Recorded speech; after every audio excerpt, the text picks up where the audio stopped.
देखो बच्चों, आज का टॉपिक है unit of K, that is rate constant. सबसे पहले फर्स्ट ऑर्डर का देखो, rate equal to K into concentration of A. इसके लिए डिफरेंशियल रेट इक्वेशन लिखोगे minus D upon D T equal to K A, हो जाएगा। ठीक है, अब जो ए है वो क्या है, कॉन्सेंट्रेशन है। यूनिट क्या होगी, मोल पर लीटर अपॉन सेकेंड। ए क्या है, ये भी कॉन्सेंट्रेशन, यूनिट क्या होगी, मोल पर लीटर। अब मोल पर लीटर से मोल पर लीटर कैंसिल हो जाएगा, सेकंड बचेगा, तो ये सेकंड ऊपर चला जाएगा, पावर क्या हो जाएगा -1। तो के की यूनिट क्या होगी, सेकंड का पावर -1।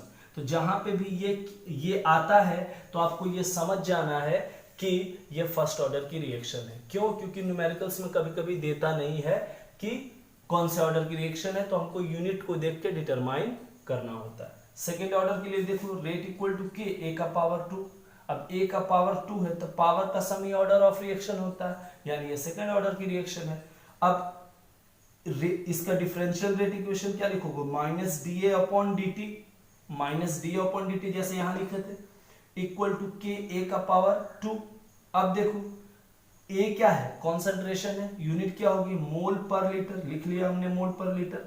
टी क्या है, टाइम है, यूनिट क्या होगी, सेकेंड, तो मोल पर लीटर अपॉन सेकेंड, इस पूरे के लिए हमने लिख दिया। अब ए भी क्या है, कॉन्सेंट्रेशन है, यूनिट क्या होगी, मोल पर लीटर, लेकिन 2 से मल्टीप्लाई करना पड़ेगा, तो हमने 2 से मल्टीप्लाई कर दिया।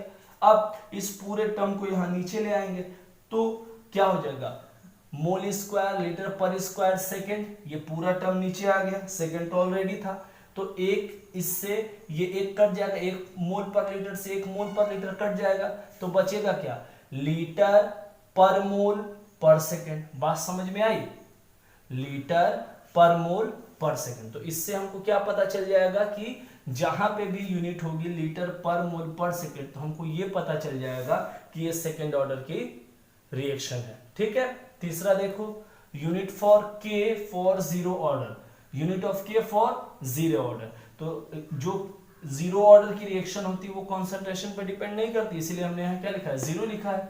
अब रेट इक्वल टू के और इंटू ए कॉन्सेंट्रेशन, और इसका पावर जीरो है, तो क्या हो जाएगा, minus D upon D T differential rate equation से इक्वल टू के, लिख दिया हमने।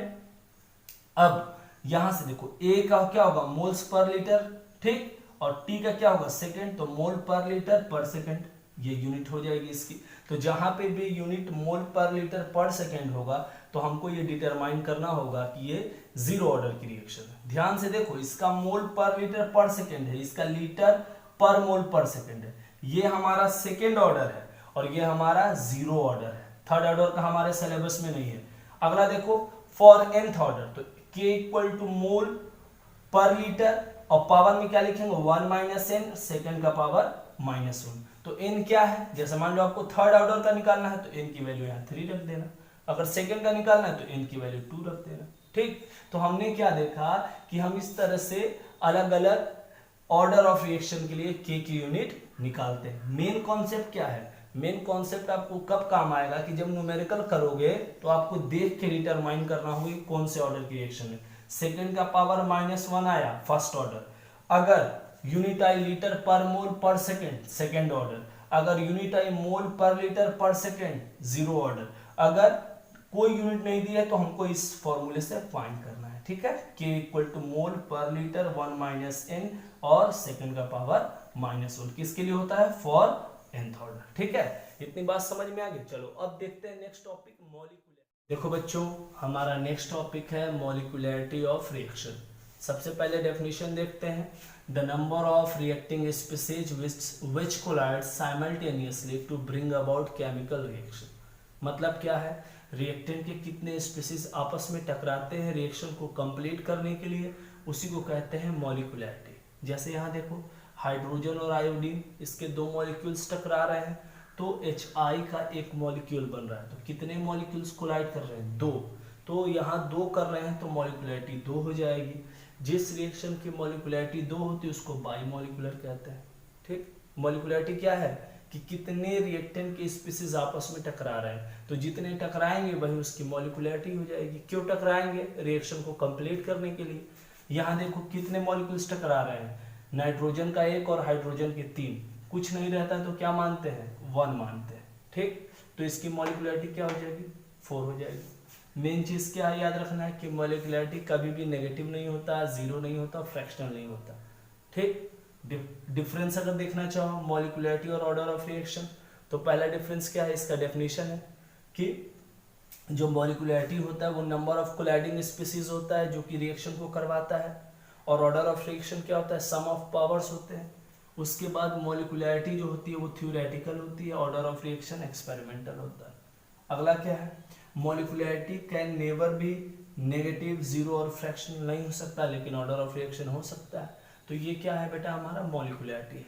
मॉलिक्यूलरिटी क्या है, number of species collide simultaneously to bring about chemical change. कितने एक साथ कितने रिएक्टेंट के मॉलिक्यूल्स आपस में टकरा रहे हैं। सुनो कॉन्सेप्ट, एक साथ कितने मॉलिक्यूल्स या एटम रिएक्टेंट के आपस में टकरा रहे हैं रिएक्शन को कंप्लीट करने के लिए, वही क्या होती है, मॉलिक्यूलरिटी होती है। अब अगला टॉपिक देखते हैं, मैकेनिज्म एंड रेट लॉ।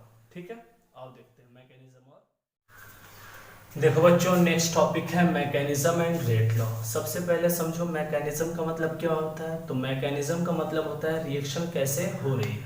अब आपको याद होगा कि हमने ऑर्डर ऑफ रिएक्शन पढ़ा था, बहुत सारे एग्जांपल्स किए थे। जैसे ये देखो 2N2 + F2 gives 2NO2F। देखने में क्या लग रहा है कि थर्ड ऑर्डर का रिएक्शन है, लेकिन एक्चुअल में ऐसा है नहीं। तो कुछ रिएक्शन देखने में लगता है थर्ड ऑर्डर का, होता है सेकंड का, कुछ देखने में लगता है सेकंड का, होता है जीरो का। ऐसा क्यों होता है, ऐसा इसलिए होता है क्योंकि order of reaction experimental phenomena है। अब कोई भी रिएक्शन कैसे होता है, वो कैसे रेट लॉ को इफेक्ट करता है, कैसे प्रभाव डालता है, वही इस टॉपिक के अंदर पढ़ना है, मैकेनिज्म एंड रेट लॉ। ठीक है, जैसे हमने एक एग्जांपल लिया 2NO2 + F2 gives 2NO2F। ठीक, बात समझ में आ रही, ये एक इक्वेशन लिया।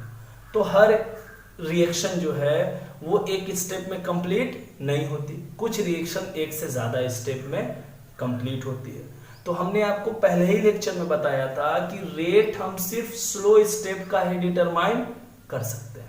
तो ये रिएक्शन दो स्टेप में होती है। पहला स्टेप क्या है, NO2 + F2 gives NO2F + F। ठीक, क्या है, NO2 + F2 gives NO2F + F। ये स्लो स्टेप है। स्लो स्टेप का मतलब क्या, रेट डिटरमाइनिंग स्टेप है। दूसरा स्टेप क्या है, NO2 + F gives NO2F। बात समझ में आई। अब देखो, अगर ओवरऑल रिएक्शन लिखोगे तो इस फ्लोरीन से ये फ्लोरीन कट जाएगा, बचेगा क्या, एक NO2 और एक NO2, 2NO2 + F2 gives NO2F। देखो अब ये रिएक्शन और ये रिएक्शन दोनों सेम है, 2NO2 + F2, 2NO2 + F2 gives 2NO2F gives 2NO2F। अब इसके अकॉर्डिंग अगर ऑर्डर ऑफ रिएक्शन देखोगे तो क्या होता है, it is the sum of power. तो ये जो हमारा स्टोइकियोमेट्री होता है पावर में चला जाता है, क्या हो जाता है 3। लेकिन एक्चुअल में ऐसा नहीं है। रेट डिटरमाइनिंग स्टेप कौन सा होता है, स्लो ऑर्डर रिएक्शन।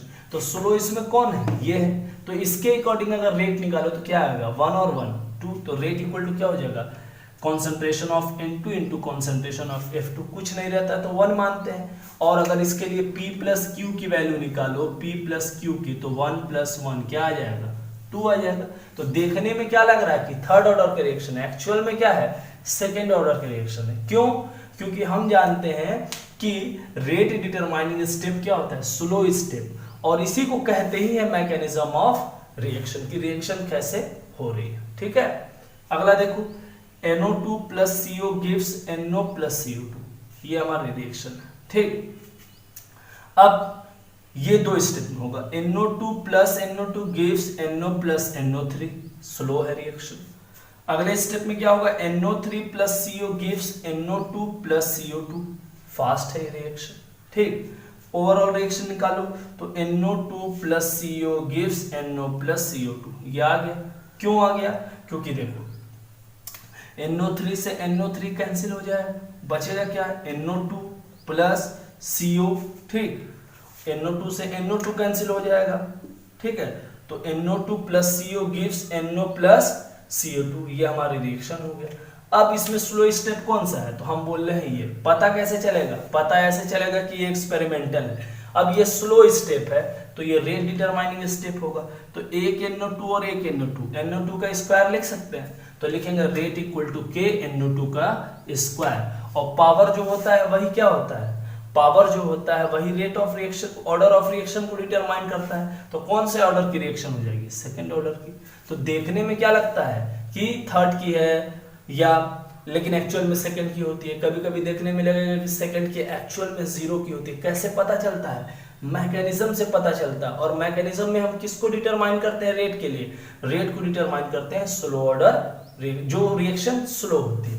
यहाँ क्या किया था हमने, 2NO2 plus F2 gives 2NO2F। NO2 और F2 पहले स्टेप में रिएक्शन करेगा NO2F प्लस F, ये स्लो रिएक्शन है। दूसरे में NO2F ये फास्ट रिएक्शन है। ओवरऑल रिएक्शन निकालोगे तो फ्लोरीन से फ्लोरीन कट जाएगा, बचेगा क्या, एक NO2 2NO2 plus F2 gives 2NO2F। इसमें स्लो कौन सा है, ये है। तो यही हमारा क्या करेगा, ऑर्डर ऑफ रिएक्शन को डिटरमाइन करेगा। तो 1 और 1 कितना हो जाएगा, 2। तो rate equal to K NO2 into F2, P plus Q की वैल्यू यानी ऑर्डर ऑफ रिएक्शन यानी सम्स ऑफ पावर क्या आ जाएगा, 2 आ जाएगा। सेकंड ऑर्डर की है, एक्चुअल में क्या लग रहा था, 2 और 1 3, थर्ड ऑर्डर का लग रहा था, है क्या, सेकेंड ऑर्डर का। तो इस मैकेनिज्म के अंदर हम देखते हैं कि एक्चुअल में ऑर्डर ऑफ रिएक्शन क्या है, या ये कह सकते हो कि रिएक्शन कैसे हो रही है। ठीक है।